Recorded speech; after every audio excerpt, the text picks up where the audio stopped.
Қайырлы күн, құрметті көрермендер.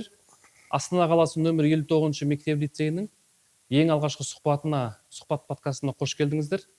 Әрине, 2024 жылы осы Астана қаласында бірқатар мектептеріміз осы ұлы дала тұлғаларының есімін алған болатын. Соның ішіндегі қазақтан шыққан ең алғашқы биология ғылымдарының докторы Кәрім Мыңбайұлы Мыңбаевтың есімін алған еді. Қазіргі таңда біздің мектебіміз Кәрім Мыңбаев атындағы нөмір 59 мектеп-лицей деп аталады. Соған орай ең алғашқы тақырыбымызды осы кісінің мұрасына арнасақ дедік. Әрине бізде бүгінгі подкаст жобамыздағы ең алғашқы қонағымыз осы Кәрім Мыңбаевтың туысы, публицист, Қазақстан Республикасы журналистер одағының мүшесі Нұрхан Хамзеұлы Мыңбаев ағамыз. Қош келдіңіз аға. Дұрыс, рахмет. Құттықтап қояйық сізді. Өйткені осындай қазақтан шыққан біздің ұлы тұлғамыздың есімі Астананың қақ төріндегі 59-шы ең үлкен мектептердің біріне беріліп отыр. Енді сізді туыс ретінде бірінші құттықтағым келеді.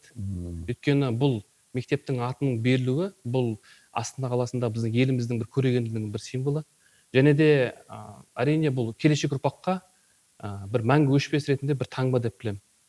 Аға, жалпы ең алғашқы сұрағымда мынау осындай Астана қаласындағы нөмір 59 мектеп-лицейіне Кәрім Мыңбаевтың есімі берілейін деп жатыр.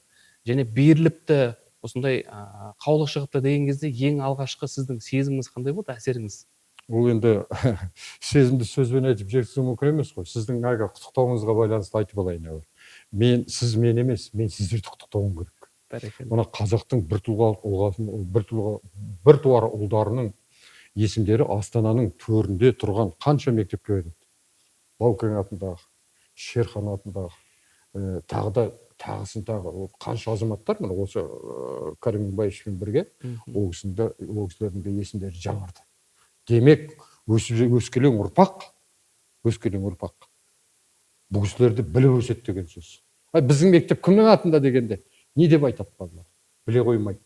Бұл кісілердің, бұна Кәрім Мыңбаевтың, енді жаңағы біраз адамдар бертін қайтыс болып отыр ғой. Кәрім Мыңбаевтың кеткеніне 48 жылдан бері есептей беріңіз. Неше жыл болды кеткеніне. Оның өзінде де қайғылы хабар, қайғылы қаза болды, өте ауыр болды. Сол жылға Казахстанская правда мен социалистік Қазақстан деген газет шыққан. Социалды Қазақстан дейді ол кезде 48 жыл шыққан еді. Газеттің 2 нөмірі тұтастай траурный вариант болып шыққан. Мына кітапханадан қарап тауып алуларыңызға болады. Соңында Қазақстан басшыларынан бастап ауылда жүрген қосшыға дейін түгел қатты қайғырған. Енді оны қайтыс болған туралы айтармыз. Біріншіден ол енді естігенде бұны біз білгенбіз. Әйтеуір түбі өзі Кәрім Мыңбаевтың өзі осында Кәрім деген кісі осы неде Ақмолада ер жеткен жер. Біздің еліміз мына жерде Нұра дейді. Астананың түбінде тұр. Есіл мен Нұра қатар ағады, бір-біріне қосылмай, Нұра деген Қорғалжын көліне қарай кетіп қалады, Есіл деген Сібірге кетіп қалады. Сосын екеуін жалғап тұрған не бар? Канал бар. Енді ана күні су тасығанда естіп жатқан шығарсыздар, әйтеуір географияны білмейтін адамдарға жақсы болды. Судың қалай қарай ағатынын не істейтін мәселемде емес. Сондықтан сол Нұра деген елде енді ауылда ағасы Тұрысбек деген кісі Ақмолада омбыда оқыған, одан кейін Ақмолада совет үкіметін орнатушылардың біреуі болған ғой. Сол кісінің қолына келеді бұл кісі. Ол кезде Ақмола деген үлкен провинциялық қала емес, ол әжептәуір үлкен қала бар енді.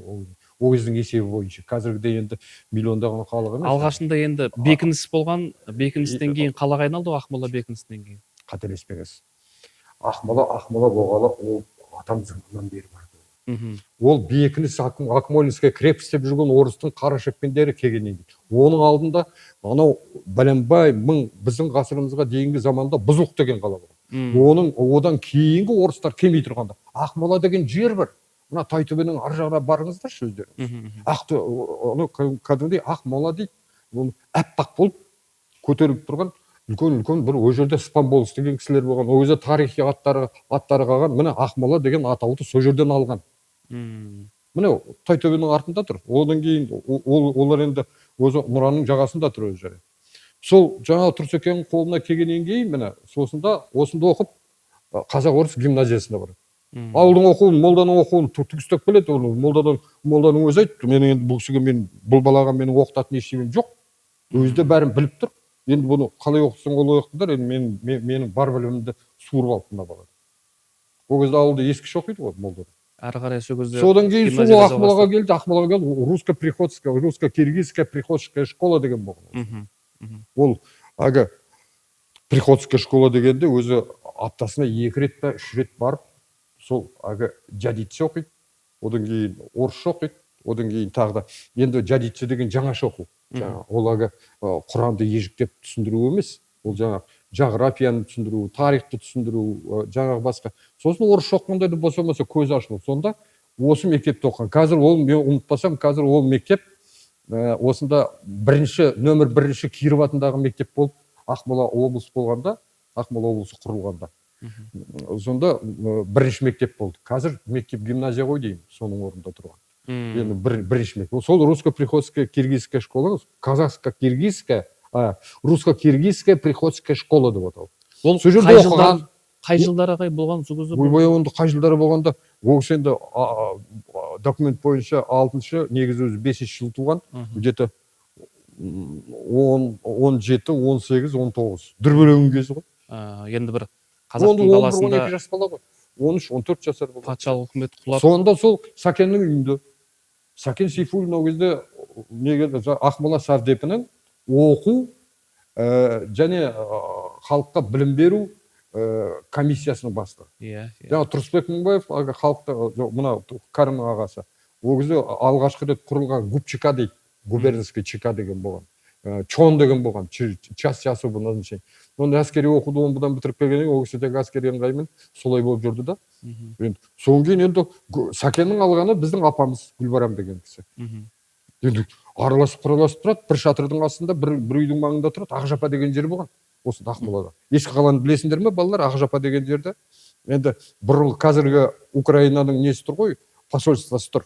Ол Кубриннің үйі. Оның ар жағында бұрын музей болған. Кеңесары көшесінің бойында Астана қаласында. Кеңесарының көшесі. Оның ар жағында Ақжапа деген жер болған. Ақжапа дейді, неге екенін Ақжапа дейді. Онда ұзақ магазин, зеленый ряд деген мына ескі қазіргі ЦУМ тұрған жерде, ескі ЦУМ, үкіметтің үйінің жанында, қазір қалалық әкімдіктің жанында бер жағы. Сол Ақжапада бәрі бірге тұрады. Ол кезде қаланың орталығы тура сол жерде, содан кейін мына жан жағына жыпырлай салынған, ар жағы Слободка, бер жағы мына Казачий Копай деп атады. Осы ескі Ақмолада осында туған, осында өскен.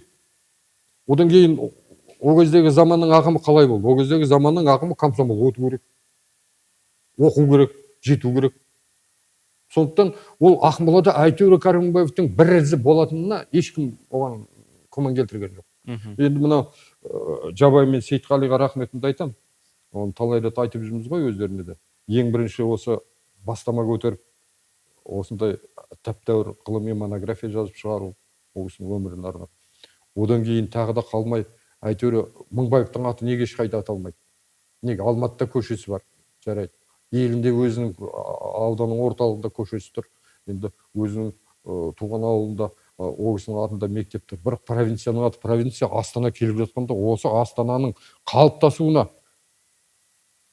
осы Астана болсын деген адамдардың бірі, осы Астанада өсіп өніп шыққан Кәрімнің атында неге жоқ деп, әйтеуір көтергенін көтеріп, осылай шығарып. Жақсы аға, мынау енді жаңағы ең алғашқы оқу орны туралы, сол оқуына әсер еткен оның ағасы, және ағасының ішіндегі Сәкен Сейфуллинді жалпы білімге құштар болуына әсер еткендігі туралы айтып жатамыз. Жалпы бұл кісінің ата-анасы туралы кішкене сөз қозғасақ. Ол туралы Баукең жазып кеткен. Сол туралы айтып берсең кішкене. Баукеңмен үлкен дос болған адам ғой. Содан кейін былай деп жазады ол кісі мен. Сәкеннің дейді, жас кезінде дейді, Кәрім ұмтылып өлең жазбақ болды. Сәкенге ұқсап. Ақын болғысы келеді. Енді өлең жазбайтын қазақ жоқ қой ол кезде. Біреуге бозбала қызға ғашық болса да, көшеде өтіп бара жатқан бір жақсы бір келеңсіз немесе келеңгі дүниені көрсе, оны қайткен күнде де өлеңге қосқысы келіп тұрады. Ондай қазақ өлең жазбайтын қазақ болмайды. Әйтеуір қара өлеңмен бәріміз алпарыстық қой кезінде. Соны өлең жазам деп Сәкенге келіп өлеңін оқиды ғой. Баукең айту бойынша.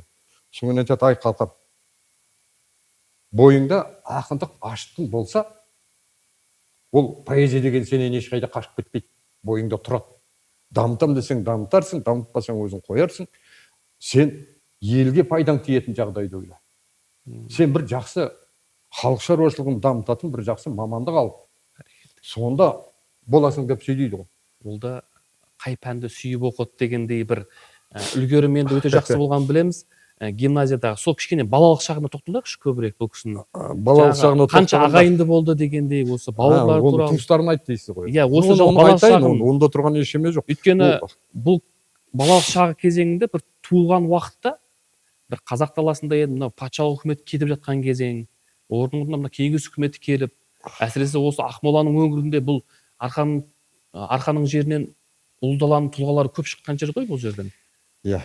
Сол туралы кішкене ары қарай кейін жалғастыра береміз. Жақсы. Ол негізі айтайын сізге. Мен Кәрім Мойышты көргім жоқпын, Кәрім деген кісіні.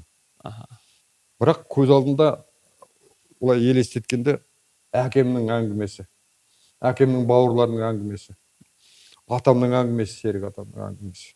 Одан кейін шешелеріміздің бәрі бертін кетті. Ол кісі 42 жасында кетті. Ол кісінің ағалары да тірі болды. Бертін келгенше өзіміздің қолымызбен қойдық. Інілері де тірі болды. Менің әкем Кәрімнің інісі. Хамзе деген кісі. Араларында 3 жас. Араларында. Мәселе онда емес. Сол кісілердің әңгімелеріне қарағанда енді Мүкеңнің жынды қарасы дейді екен ғой. Көп санда атамыздың жынды баласы дейді. Бірақ біздің елде бірақ өзі ептеп мал бітсе кісіге қарамайтын, қоқырайып, содан кейін қысты күні қарсырап алмайтын, өзі қаттылау сондай бір адам болса керек. Сол кешке жақын бір әйелі бір дәмді тамақ істегенде есікті жауып алып, өздері өзіміз жеп алайық, қазір біреуге қалар деп өздерінше сол тамақты сөйтіп жеп жатыр дейді. Ол кезде балалар не бітіреді? Балалар құрт ұрлайды, ірімшік ұрлайды, ана-мына. Сол ана үйдің түтіні мұржасынан түтін түзушіға осы дәуде болса қамыс шағып атқанына қарағанда бір ет азып атырау деп ойлайды ғой. Есіктер былай тартады. Жабық тұр есік.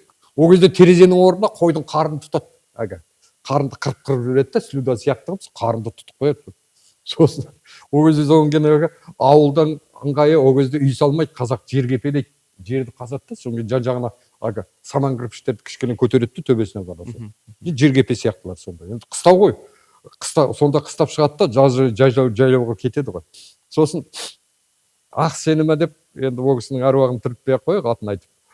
Сосын қалтасынан бәкісін алып, жаңағы қозы қарнында тіліп жібереді да, шаптырып жібереді ғой. Анау төбе жаққа қарайды, жаңбыр жауып тұр ма деп қараса, ойбай ана көпсаң атаң жынды қараса.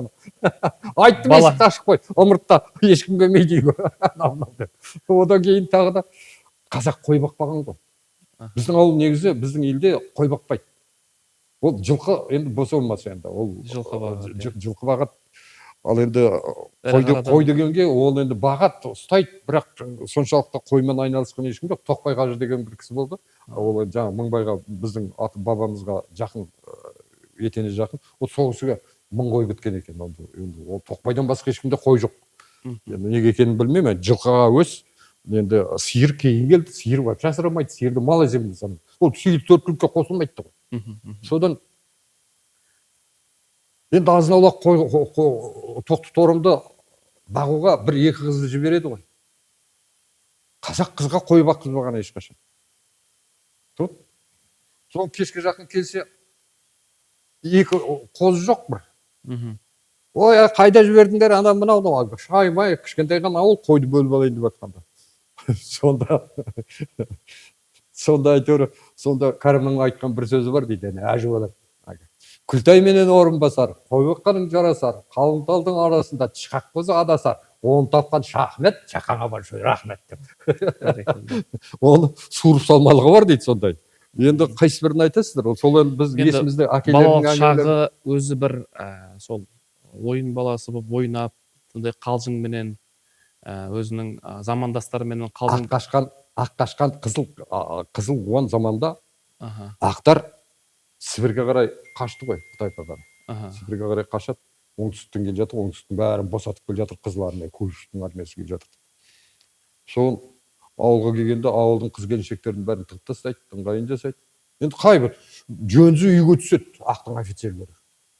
енді дұрыс тамақ ішу керек, дұрыс нетуге, таза жерге отырғысы келеді енді. Ана жұпыны үйге түспейді ғой. Сол келіп Мыңкаң үйіне өтіп түскен ғой. Бір-екі офицері бар, анасы бар, мынасы бар. Сосын әлгілерге боза бере беріңдер депті. Боза бере беріңдер. Боза деген кәдімгі қымыздан, сүттен істеген арақ қой. Арақтың бір түрі вино сияқты болады, ащы болды. Соны бозаны бере береді, беріп, әлгілер мас болып қордап ұйықтап жатқанда, әлгілердің шинельдері сукно дейді, қаламат, иықтарына пакон жарқыраған, сұмдық дейді. Сосын қамзеге біреудің шинелін кигізіп қойып, шинелінің етегін киіп тастап, тағы біреуін кигізіп қойып, тағы да біреуінің етегін кесіп тастап, өздеріне пальто жасап алған ғой. Таңертең тұрса шинелдердің етектері жоқ. Ана екі бала ойнап жүр. Құдай-ай. Ауылда ардың-дырдың әңгіме, ойбай, жаздық, жаңылдық, сіздің шинеліңізді балалар білмей кескен, әдейі кескеніміз жоқ, сөйттік, оның орнына мынаған мал алыңыз, не алыңыз деп. Әйтеуір малын анау-мынаусын Николайдың жинаған ақшасын беріп, әйтеуір сөйтіп аман-есен құтылған. Оны бүлдірген тағы да кәрім дейді. Қамзекең өзі әкей қызық қылып айтады, маған ки деді, киіп тұрдым дейді. Апам қайыншысын алып тастады, кесіп шинелдердің етегін кесіп тастады. Жақсы. Негізі ақылды тентек деген болады қазақта. Ақылды тентек деген ол тентектікті неден жасамайды, білместікпен. Бірдемені бүлдірейін, не болмаса күйдірейін, жұрттың қарғысын естейін деп алмайды. Ол просто өзіне қажет шаруаны өзіне қарай шешуге дайын тұрған адам ғой. Сондықтан кім оны бабамыздың аты Мыңбай, Мыңбайдың атын атамайды, Көпсанды дейді. Көпсандының жынды қарасы атанып жүргені сондай болса керек. Бірақ енді қайсы бірін айтасың, әйтеуір кімге Ақмолаға базарға барады. Шахмет деген бір ағайынымыз. Сосын жаңағы Махмет, Шахмет деген жаңағы Махмет сол Шахметтің ағасы. Сол неге барады? Ақмолаға базарға келеді. Сол аққойдың несін терісін қынаға бояп, қызыл тон жасап, енді арбасын тастап кетеді. Базарға келгеннен кейін Ақмоланың базарынан азық-түлік алу керек, ана малдарын айдап келеді, тамақтар алып кетеді. Сол келгеннен кейін мынаны қарай тұр деп атын біреуге қарайтып кетеді, қайтып келсе тоны жоқ арбаның үстінде жатқан. Содан кейін бала ғой енді жаңағы Шахметтің баласы, Махметтің баласы, алып нетіп жүрген, тоннан айырылып қалып жүрген. Соны енді кәрімдер қатар, әкесінен таяқ жейді ғой. Бүкіл ауыл тағы да дүрбелең, ойбай, Махметтің қызыл тонын жоғалтты, Ақмолаға барып жоғалтып деп сөйтіп. Әжептәуір әңгіме ғой, кішкентай ауыл. Сонда Кәкеңнің тағы да бір шығаратын өлеңі бар. Қызыл тонның киімнің бір төресі, жатқан бір несі, содан кейін тағы да айналып кеп кімге? Көгермегір Махмет, қайда жүрсең бірдеме, айналдырып кеп, бір өзі бір поэма сияқты бір әжептәуір, мен кейін тапсам салып беремін өздерін. Жақсы. Бір әжептәуір бір сондай енді ол суырып салмалығы болып тұр ғой енді. Суырып салмалығы бар болып тұр ғой. Енді солай ғой, ақынмын деп жүрген, ақын болам деп жүрген сол шығар. Өйткені жастайынан бер директормен танысқан кездегі Абай Құнанбаевтың да өлеңдерін өте жақсы сүйіп оқыған деп осы жалпы Кәрім Мыңбаевты зерттеу барысында кішкене ақпарат алған болатынбыз. Одан кейін енді жалпы біз Кәрім Мыңбаев жалпы ұлы тұлға, бұл кісінің мынау бауыржанмен достығы бір естіген кезде енді Баукең бұлай оқимыз өлеңдерін, жалпы ол кісінің шығармашылығын оқимыз, сонда қасқыр айтпайтындай тік мінезділігі, екінің бірі ол кісімен бір ашық сұхбат құра алмайтындығы, мінезінің сондай тік екендігі туралы айтылады. Енді сол кісі Баукеңменен достығы, бұл қалай болды? Ол кісі оңтүстік жақтың тумасы, бұл кісі солтүстіктің тумасы дегенде. Негізі Баукең туралы айтқанда, Баукеңнің Кәрім өлгендегі шығарған жоқтауын оқып шығу керек. Сонда Кәрімнің ол қаншалықты қымбат адам, қаншалықты мықты адам екені, қаншалықты сыйлағандығы бәрі көрініп тұр. Негізі Баукең Кәрімнен, Баукең 10-шы жылғы ма, 12-ші жылғы болу керек. Кәрімнен кіші жасы. 43 жыл Александр Бектің Волоколам тас жолы шықты. Волоколамское шоссе деген кітап шықты. Ол өзі кітап дейтін кітап емес, өзінің айтуы бойынша мен Александр Бек деген жазушыны танымаймын, білмеймін, сүйіппеймін, бейтпеймін, анау. Енді гвардия майор бүкіл әлемге танылып, осылай Москваны қорғап қалғанды қорғаушылардың Панфилов дивизиясының бір мықтының біреуі деп ғылым академиясы ол кезде ғылым академиясы емес, фан дейді. Иә, Казахский филиал құрылған Академия наук. Мгм. Фан дейді, Казфан дейді. Сол Казфанға жиналып, сол ол кезде Қанекең бар, ол кезде Әуезов бар, ол кезде Сәбең бар. Енді ол кезде енді тағы да Казфанның мүшелерінің бәрі жиналып, өздерінше солай сөйтіп отырғанда Бауыржан шақырып, сол неде не оқиды. Бауыржан лекция оқиды. Енді соғыстың жағдайын айтады, қазір жағдайын мен білмеймін, мен не деп айтқанын, бірақ оның да таспасы бар. Негізі қайтадан қарап шығу керек. Сөйтіп отырғанда дейді, бір жұпынлау киінген арықша қара торы ұзын жігіт отырған бір орыс келіншекпен әйтеуір сөйлесіп, сұмдық болып сөзін қайта бөле берді дейді. Баукеңде де қай бір оңған мінез бар дейсің. Мыналар өздерінің ғашықтықтары әбден басылып сөйлесіп басын, мен енді сіздерге лекция оқымаймын. Осы кісілерді қарап тұрыңыздар, осы кісілер бұл. Сол жалт қарады дейді. Бауыржан оқи бер. Не болды саған сонша? Депті, арман қарай орнына келіп отырыпты. Таныстық солай басталған. Шықылықтап басталғанда, оны Құлтөлеу Мұқаш деген журналист бар.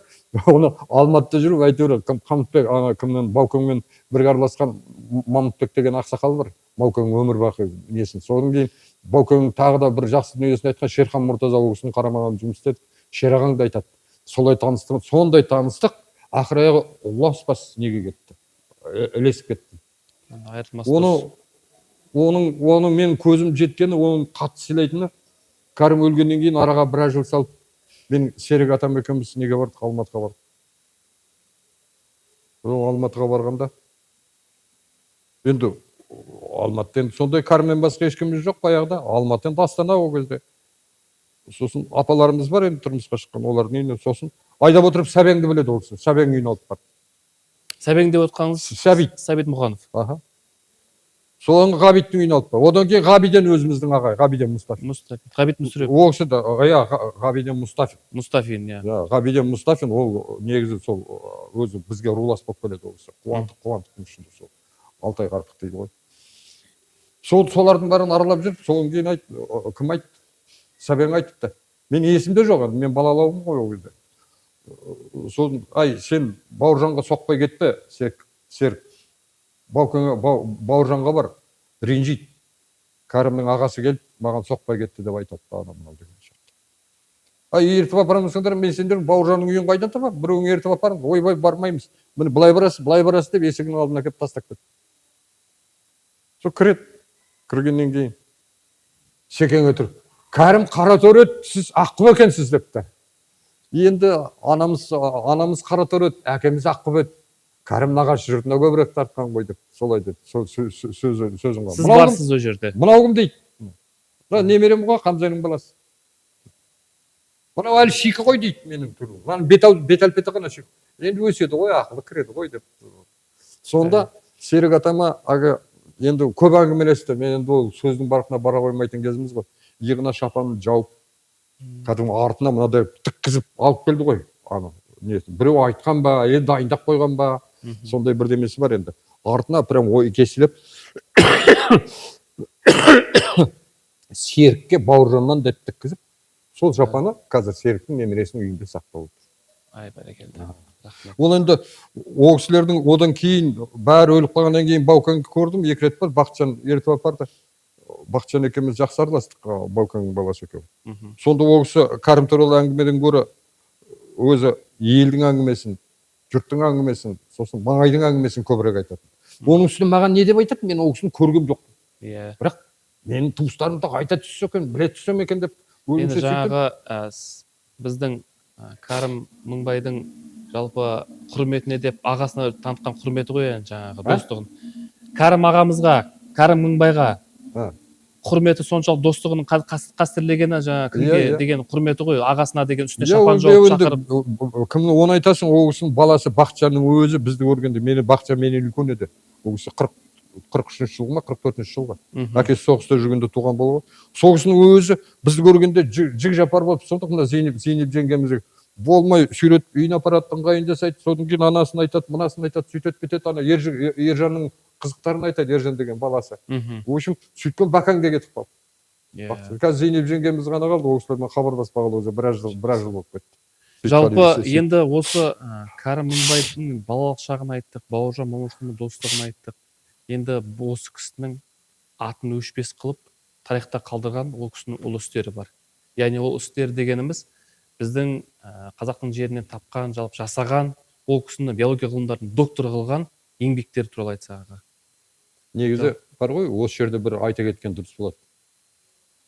Кәрім докторлығын қорғаған кезде Қазақстанда ғылым академиясы деген болған жоқ. Болған жоқ. Ол кезде Казфан болды, жаңағы айтып отырған. Одан кейін не болды? Ал енді ол кезде қазақта доктор деген атақ бірен саран ғана. Доктор геология металлургических наук Сәтбаев болды.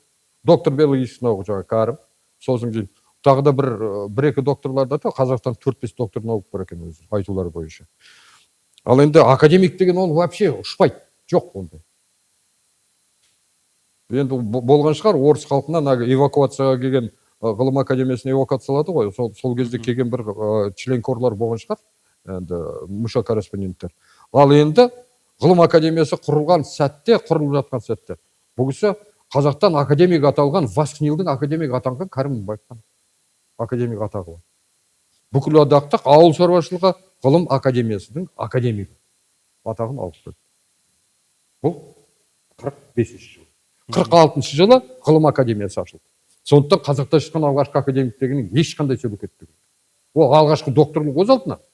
Одан кейін талай докторлар шығып жатыр, осының IP докторлар, бірақ академик атағын алған қазақта 44-ші жылға дейін ешкім болған жоқ.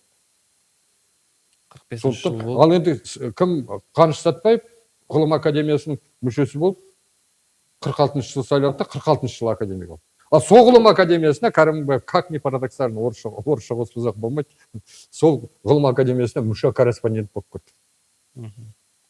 Академик Усановичта мүше корреспондент болып кетті. Біраз енді ол кездерде жас деген шығар, жасы келген адамдар тұрды ана жерде. Ғабеңді үлкен, Сәбеңді үлкен, кімді үлкен, жаңағы Мұхаңды үлкен, ол кісілер енді үлкен, Сәтбаевты үлкен. Мына кісі бар жоғы 38 жастағы жап-жас жігіт, 35 жастағы жап-жас жігіт, оны академик болып ертерек кішкене тұра тұрсын деген шығар. Онда сол кісінің өзі, сол кездің өзінде академик деген атағы бар. Васнилдің академигі. Шығыс бөлімінің несі болды ғой? Васнилдің жаңағы шығыс бөлімінің президент дейтін ол үшін. Өздері сол президент деп атады. Ал ғылым академиясының биология секциясының, биология және селекция секциясының несі болды? Меңгерушісі болды. Ғылым академиясының жанында. Онымен қоймай тағы да несі. Енді тағы да бір айтатын дүние, Ташкентке жаңағы Орта Азия университетіне жолдамалық дедік қой. Политехника несінде оқиды, мақта шаруашылығында. Оның алған направлениесі дұрысын, мен сөзімді аяқтаған жоқпын. Сөз тыңдап алыңыз. Орта Азия мемлекеттік университетіне направление алады. Келсе қаптаған қалың қазақтың балалары толып жүр түгел. Бәрі түгел. Ана философия факультетіне, ана факультетін, ана факультетін. Мына кім боласың? Агроном. Агрономдық мұнда жоқ. Университетте бізде тарих тоқтады, математиканы оқытады, ананы оқытады, мынаны оқытады. Онда жоқ агроном. Енді қайда бар? Содан документтер жылып алып, мақта ирригация институтына барады. Сол жерде оқыған. Оған емтиханның бәрін Орта Азия университетіне тапсырған, одан кейін анаған зачисление жасаған. Онда енді ол кезде жақсы оқитын адамдарға сондай бір ыңғай болады екен. Оны және өте мектепте өте жақсы оқыса керек, жаңағы русско-приходский школдың енді жақсы бітірсе керек. Сол мақта ирригация институтының агрономия факультетіне түседі, жер өңдеу. Содан әрі қарай кетті ғой. Одан кейін Вавиловтың қарамағына қалай түсті деп. Ол енді Вавиловтың қарамағына кім көргенді алмайды, Вавилов, академик Вавилов өзінің жанына. Диссертациясында академик Вавилов қорғатты. Васнилға мүше оқығанда академик Вавилов. Сөйтіп жүргенде Вавиловтың өзі ұсталып кетті. Ғажапты қарасаңыз. Соғыс басталғанда 41-ші жылы Воронеж түрмесінде атып тастады. 41-ші жыл. 41-ші жылы докторант Кәрім Мыңбаев Ленинградты қорғауға кетті. Өзі біраз орден медальдары болса керек. Кәрімнің. Сол бүкіл мынау неге еңбек қызыл ту, тағы да бірдеңе деген ордендер бар. Соның үстіне, ең үстіне Ленинградты қорғаған үшін деген медальді тағып қояды екен. Мынау медальдің статусы ордендік не емес, оның сен төмен қарай тақшайшы дейді. Жоқ, бұл мен үшін ең жоғарғы мемлекеттің марапаты. Ленинградты қорғаған үшін деген. Бәрекелді. Сол Ленинградты қорғаған үшін медаль. Сөйтіп жүргенде Ленинград блокадаға ұшырады да, семьясы Алматыға эвакуациялады. Сөйтіп жүргенде Сталиннің арнайы бұйрығымен қайтадан шақырып алды. Соғыста шақырып алды ол кісіні. Сол. Одан кейін тағы да жеңіс парадына қатысқанын білесіңдер ғой. Жеңіс парадына қатысқанда ол шеруге қатысатын солдаттардың ортасында емес, просто тамашалауға барған адамдар. Жафар ағамыз бірге барады. Москваға барып, Жафарды көтеріп тұрып, трибунаның жанында қонақтарға арналған не бар ғой, онда түскен суреттері бар. Оны кейіннен мына Жафар ағам жазыпты ғой. Өзі Москваға барған, жеңіс парадына қатысқан, содан кейін өзінің фронтовиктерімен жолыққан, анау ұрды-дұрды, ол енді бөлек әңгіме. Сіздер бар ғой, мына Кәрім деген доктор болыпты, Кәрім деген академик болыпты, Кәрім деген мемлекет қайраткері болыпты, енді жоғарғы советтің депутаты болыпты, мықты адам екен дегенде, әшейін мықты адам. Иә? Оған олай деп қарамау керек. Кәрімнің елге сіңген еңбегі қандай? Не бітірді сонда? Деген сұраққа ол жауап беріп жатыр. Қазіргі Қазақстанда шөл деген болуға тиіс емес, болмайды. Бетпақ деген атты баяғыда пустыня, бетпақ дала шөл деген ол қазір жоқ картадан. Ол картадан құртам деді ма, құртты. Сарыарқада миллион бас қой, бәленбай мың сиыр, бәленбай мың жылқы асырауға болады. Осындай көштің іздері міне жатыр деп картаға салып сызып берді. Су жоқ дейді. Шөп жоқ, су болмаса шөп жоқ. Сендер жайылма сумен суару дегенде білесіңдер ме дейді. Лиманное орошение деген бар. Лиманное орошениенің негізін соғыс салып кетті. Өзенді кішкене ғана бір жақ шетін бөгейді да, өзен көктемде тасыған кезде су жайылып кетеді. Су қайтқанша сол жерді күзетіп отырады. Су қайтқаннан кейін шөбін шауып аласың ба, малың жайып жібересің ба, оны өзің білесің. Одан кейін судың көзі жоқ дейді. Қапшағай су қоймасы, Шардара су қоймасы, Бұқтарма су қоймасы, Жезқазғандағы Кеңгір су қоймасы, Теміртаудағы Самарқан су қоймасы.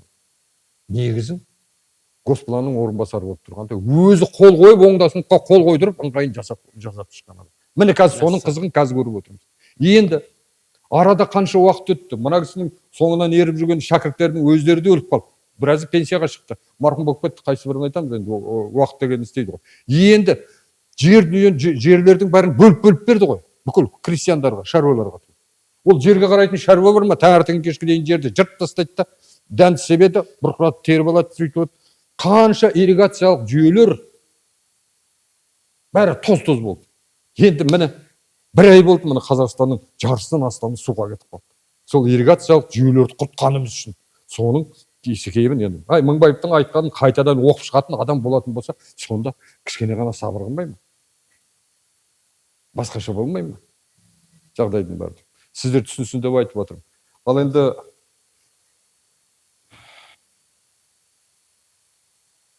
мен Мыңбайдан өзі, негізі Мыңбай деген ақсақал бір атадан жалғыз екен. Қыдырәлі деген кісі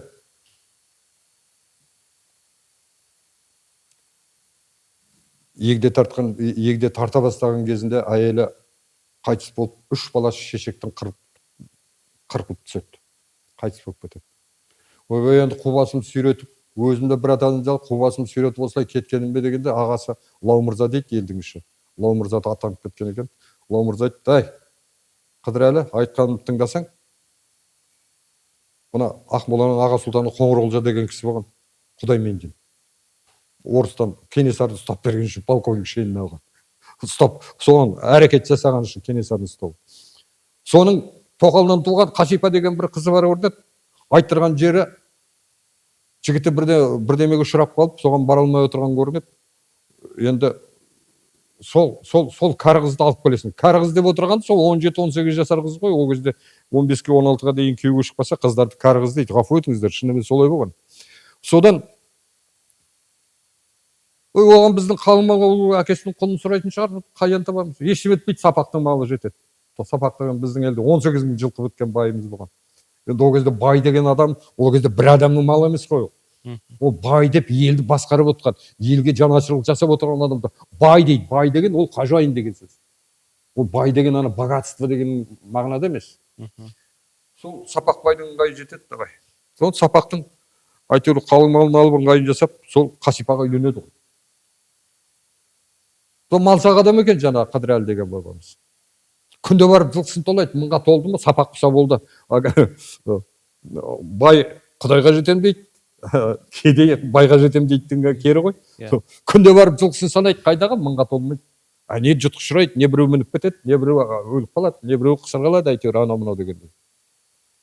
Сосын тағы да бір байқап келейік деп, нетсе алдынан шүйіншілетіп жылқышы жігіт шығып келе жатыр дейді. Ой, Құдеке, шүйінші. Сіз әлгі қысыр деп жүрген күрең бие ма, боз бие ма, Құдайым өзі біледі әйтеуір. Сол не етті, құлындады.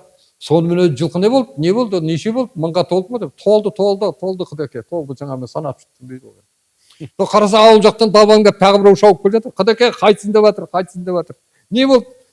Ана жеңешем босанды, осылай ұл тапты. Осылай болды.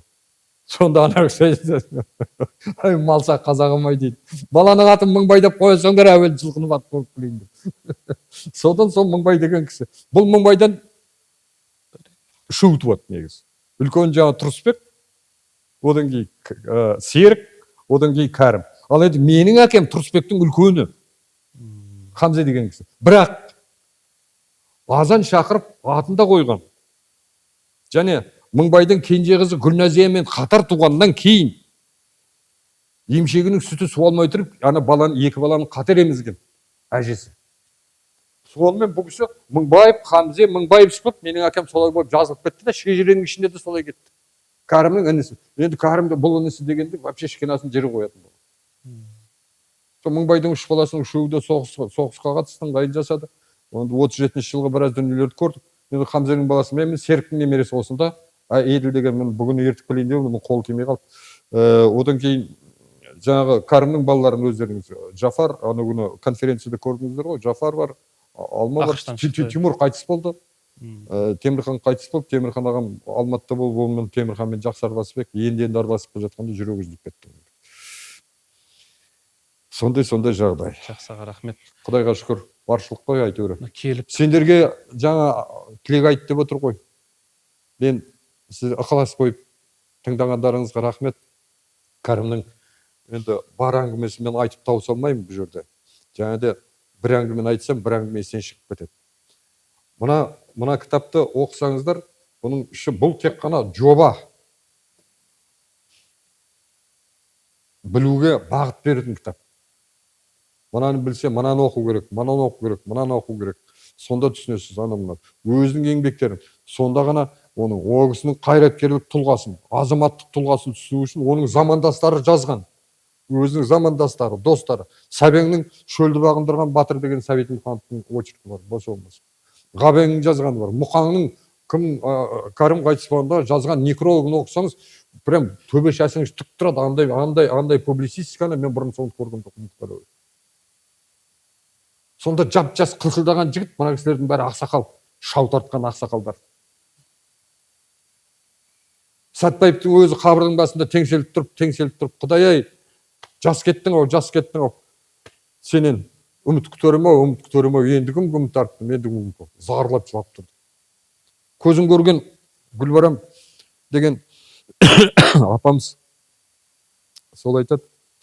Кәрім өліп дегенде елден бауырлары келеді ғой. Екі жеңгесі келеді. Серіктің әйелі, Тұрысбектің әйелі келеді. Соны үйіне келіп, екеуі булығып отыр дейді, жылай алмай. Айғайламаңыздар, жыламаңыздар, Мелиса Васильевнаның жүрегі талып жатыр. Қазір сіздер жоқтау айтсаңыздар, қазір одан сайын ауырып өліп қалады. Сол кейін ана жерде Сәбең тістеніп алып, теңселіп отыр дейді. Усановичтегі академик Усанович басына педжегін жамылып алып домалап жатыр ана жерде. Сабырлы дейтін Ғабеңнің өзі селк етіп, дыбысын шығара алмай бүйтіп отыр. Селкілдеп жылап отыр дейді. Баукең кіріп келеді есіктен. Баукең бармай қалған ғой, бірге шу керек екен ғой. Бақытжан ауырып бармай қалған өзінің айтуы бойынша Баукең. Соны кіріп келеді да неге үнсіз отырсыңдар? Не болды? Анам ойбай, Милиция Васильевна нетіп жатыр, сөйтіп жатыр, бүйтіп жатыр. Әй жеңешелер, елден адей арылып келгенде, арнайы келгенде, сендер жыламай кім жылайды? Сендер жоқтап айтпай, кім жоқтап айтады? Жоқтаңдар, жылаңдар. Милиция өлсе, Кәріммен бірге қоямыз. Ештеңе етпейді. Жылаңдар. Екі кемпір, екі жеген келсе, ол кезде кемпір емес қой. Екеуін де көрдік қой, қолында өстік қой, сол екі бабушкамыздың. Көп санды атаң баласау, ой, енді ұзақ, енді ол мен қазір есімде жоқ, жоқтауларым ұзақ. Ол Баукеңнің өзін жоқтауын оқып отырсаң, Баукеңді шығарып салдым, оны 13 томдық, 14 томдық кітабы бар ғой, соның ішінде бар Кәрімге жоқтау деген. Енді қалғандарының бәрі әйтеуір сол газеттің бетіне шығарады, ол кезде нетеді, сөйтеді, бүйтеді. Театрға алып келді. Сосын 18 гробты былай қояды, 18 табыпты. Ішінде сүйегі бар ма, жоқ па, біреу білмейді. Арыстанбектің айтуы бойынша балқаштың ішінде шашылып кеткен ғой сүйектер, самолет. Біреуінің түймесін, біреуінің аяғын, біреуінің қолын табады әйтеуір. Танығандарын әйтеуір сол 18 гробты әйтеуір қойып, бетін жауып ыңғайын жасап. Соны Байғали Досымжанов дейтін бір үлкен мықты әнші болған. Сол кісі жас қазақты жырлап, соны мына ақ шашымды жаяйын, қолаң шашты жаяйын, сөйтейін бүйтеді, аналықтың зарлығын айтып, мына жақта күләш еңіреп отыр. Сонда Баукаң Байғалиға келіп айтты: ай Байғали, жас қазақты Кәрім өлгенден кейін сен ешқашан бұлай енді айта алмайсың деген. Қайсы бірін айтасың? Сондықтан сіздерге мен табыс тілеймін. Осы мектепте оқығаннан кейін тура Кәрімнің өзіндей болмасаңдар, одан да асып түсетін жағдайларың бар. Құдайға шүкір, қазір баршылық қой. Сабағын жақсы оқыған, өзі жаңағы мен тентектігін айтып, бекер айттым ба деп ойлап қалдым. Ол тентектік те бар ғой, ол ақылмен жасаса, ол тентектік болып саналмайды. Сондықтан сіздердің жолдарыңыз, өскелең жолдарыңыз, көтерілетін биіктіктеріңіз қашанда жарқын болсын, ашық болсын, мықты болсын. Мен сіздердің бәріңізді көшеде көрсем танымауым мүмкін. Амансыз ба деп сәлем берсеңіздер, қай баласың деп баяғыда сұрасам, айып етпейсіздер. Сондықтан табысты болыңыздар, мықты болыңыздар. Аманшылықпен жолығып тұруға жазсын. Сондай. Ал енді екінші мәселе, тағы да жаңағы анау, мынау бәленбай түгенбай дейді.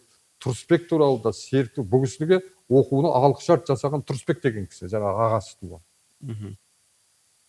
Ең алғашқы оқуына алғышарт жасаған, Сәкеннің үйіне алып келген, оған жатағы өзі совдепте, өзі қолы тимей жүр, өзі салтатты сабақ қамшылы, совет үкіметін орнатамын, сөйтем дейді. Сонда байдың баласы не керегі бар деп ойлаймын совет үкіметін. Құдай-ау, мал десе мал бар, жан десе жаны бар, үй десе үйі бар, ел десе елі бар, бірақ совет үкіметі ол кездегі қазақтардың бәрі екіге неге бөлінді? Бәрі елге жақсылығын тисе екен. Орыспен жақын болсақ, бізге совет үкіметіне жақын болсақ жақсы болады.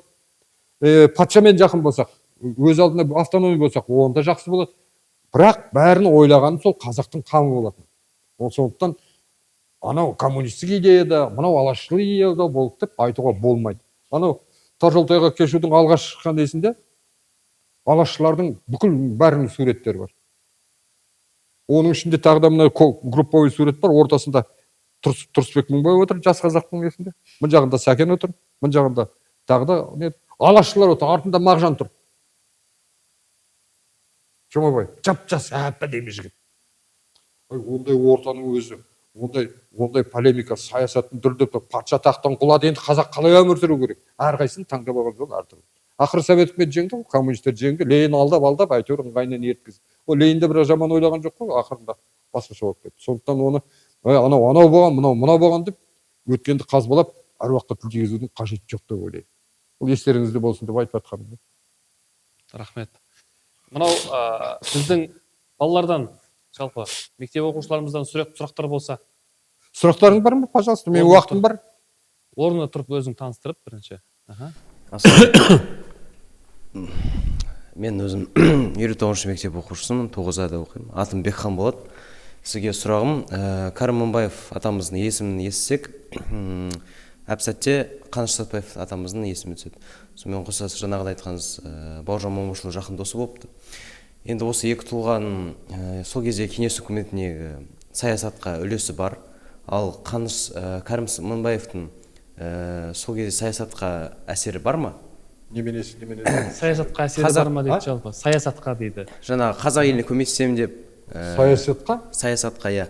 Ол өзі биолог болса да, Қаныш Сәтбаев сияқты, Бауыржан атамыз сияқты саясатқа тікелей қатысы бар.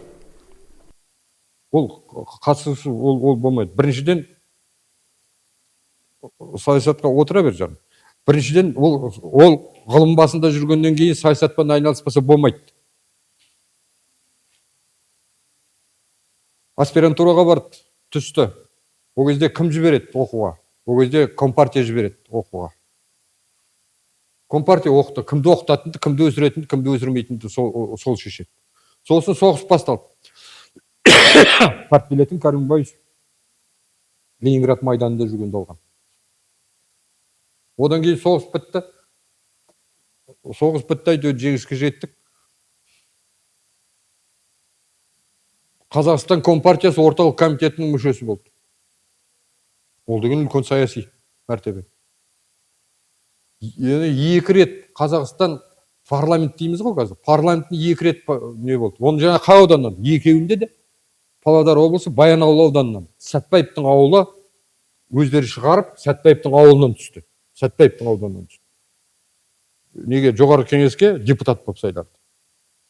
Оны жоғарғы кеңес, одан кейін ғылыми жұмыспен айналысып, Госпланның бірінші орынбасары бол, Госпланның төрағасының бірінші орынбасары бол, ол деген қызық саясат. Елдің әрмен қарай даму процесіне тегісімен жауап беретін Кәрімбаев. Ол саясат емес пе? Сол. Тағы да сұрақтарыңыз бар ма? Жақсы.